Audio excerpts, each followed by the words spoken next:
All right, welcome to episode 6 of Insider Ties. We got two big topics. So if you're really into the sneaker, community, if you're into business, because that's what I do on Insider Ties. I talk business and then I talk sneakers because I know both, pretty doggone good. But today's two topics, Nike stock and Jordans on Walmart. Coming back right after the theme song, we're jumping into it because there's a lot of clicking and I'm going to have to do some inserts. So you may have to turn your music up a little bit or turn your volume up a little bit to hear what I'm saying when I put the inserts in. But let's come back right after and get to it.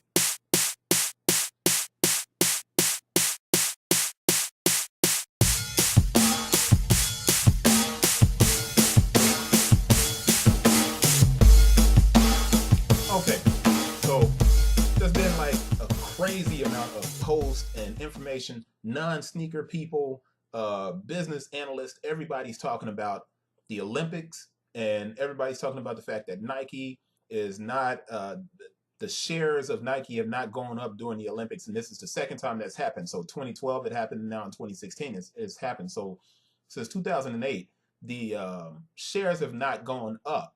Well, 2008 was the last year, but this is the thing: all of this talk is being analyzed in relation to how Nike's not rising during the Olympics. Newsflash: listen, stocks are not cut and dry. It's not so straightforward and simple as Nike stocks are losing during the Olympics.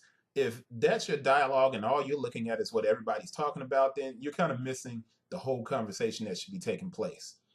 I talked about, I kind of talked about this on a previous episode. So if you look at the three episodes I've done so far, episode 1, episode 4, and episode 5, I put a lot of information in those. So I'll put links here. If you're on a mobile device, you won't be able to see the links to those articles, or I'll put them up here in the cards where you can click the circle and you'll be able to drop down and go to it.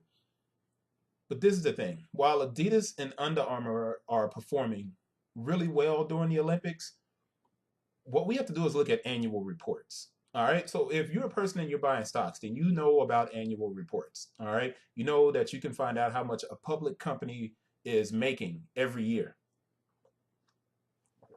All right. Now, I wrote an article on art, and I'm going to put that link right here. If you're on a mobile device, you won't see it. It'll be down in the description, so you can go down there and look at it. But in this article, I put a link for the stock points for Nike from August 2015 to August 2016. All right. So in this article, it becomes like very evident that a lot of these sneaker sites and a lot of these people picking up on this conversation are basically just hopping on the idea of Nike losing money during the Olympics. But this is the real story. Since Christmas, now we know that we have peak times, but since Christmas, Nike stock right around Christmas of 2015, 8 months ago, was 68 points. Now, you haven't seen that in any of the other articles that are talking about this stock stuff, right? Their current trading price is at 56. No one really looked at how they lost 12 points. But hold up. Even I made a mistake of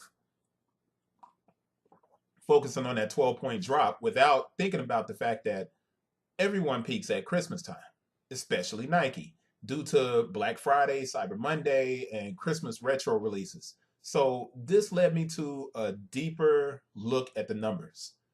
And if you use the article link, you'll notice that Nike is basically holding steady in August of 2015, um, basically where they were last year, August 2016. Right now, they're at 56. Last year at this time, they were at 57. That's it.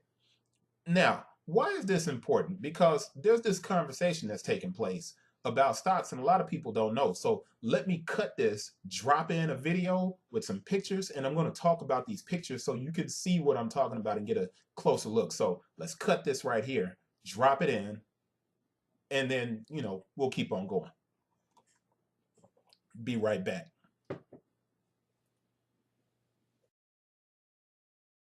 All right, so this is the thing. This is what I need you to think about and listen to. What you're looking at on this first picture is Nike Inc.'s Class B stock, and you're looking at 56.88. But right over here in this last line, you'll see $32 billion. All right, and if you look at the top line, I need to probably put some yellow around those and highlight it. But this next picture is Adidas, and you'll see that Adidas is trading at $87. But you also notice that Adidas made 16 billion in 2015. So Nike's at 32 billion, Adidas is at 16 billion, and here's Under Armour at $42. That's trading at 42.33. Under Armour did 3.9 billion dollars last year. So let's not rush into this discussion on Nike stock failing. All right, let's think about this kind of stuff real close. So let's get back to action. All right, so we come back and we see this information. We know that Nike made 32 billion last year. We know that Adidas made 16 billion last year. We know that Under Armour made 3.9 billion last year. It's a gang of money. It's a lot of money.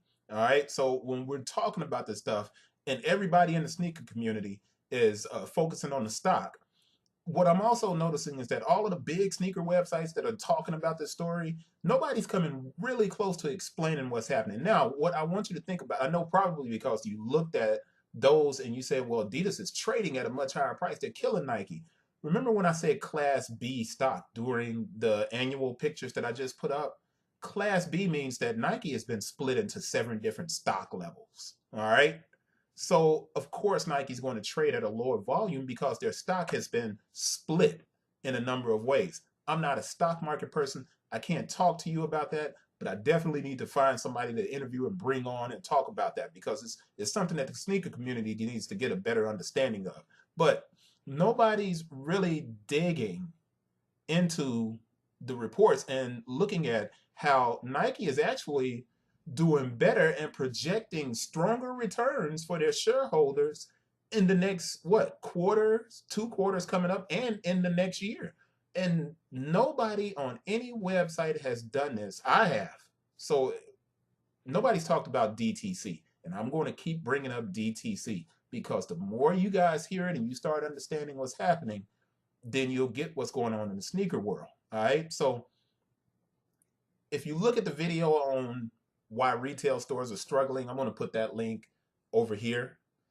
Then you'll know why this stock thing that everybody's focusing on is not that it's serious, but it's not as serious as we all want to think it is. Okay. As Nike successfully begins to transition more and more into DTC, you'll start seeing more stores struggle. Any small account holders with Nike are going to disappear. I talked about this in great detail, but so here's the link. Go ahead and click that, watch that. It's like a long video, but it's really informative. So check that out. But really what I'm doing is I did the episode on Adidas and I wanted everybody to kind of get clear on this stuff so you'll know what's going on. And I know what I'm doing is taking a little bit more time, but I want you to think about this stuff. Rewatch that episode. Go back and rewatch this section if you have to, and use the links that I'm going to put down in the description to kind of bolster whatever conversation you're having about sneakers and business. Okay, we're on to section 2, and this one's going to be quick. Section 2.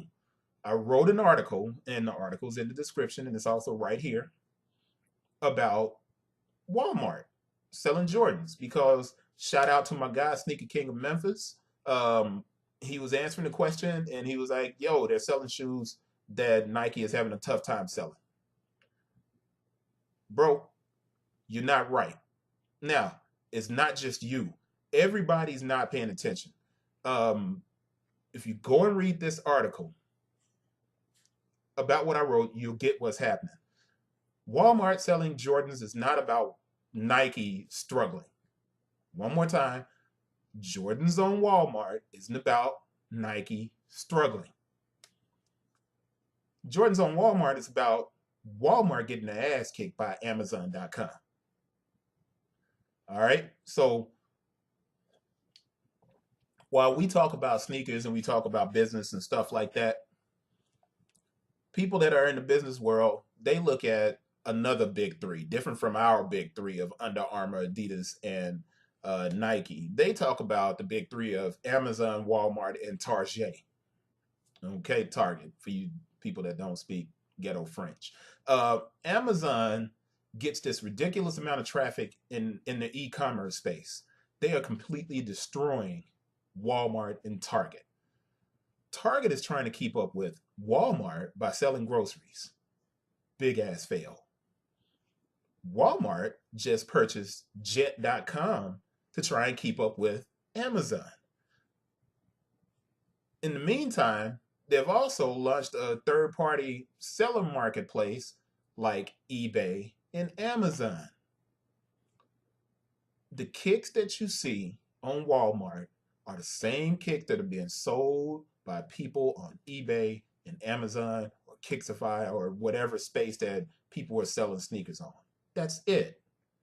It's not fakes. It's not all of the other stuff there. They're no more fake or real than the same stuff that's on every other platform. All right? So that's it. That's all it is. It's a marketplace. Okay? So let's just kind of get over the idea that Walmart is selling shoes because Nike is struggling. Nike's not struggling. Y'all need to kill that. Stop it. Really.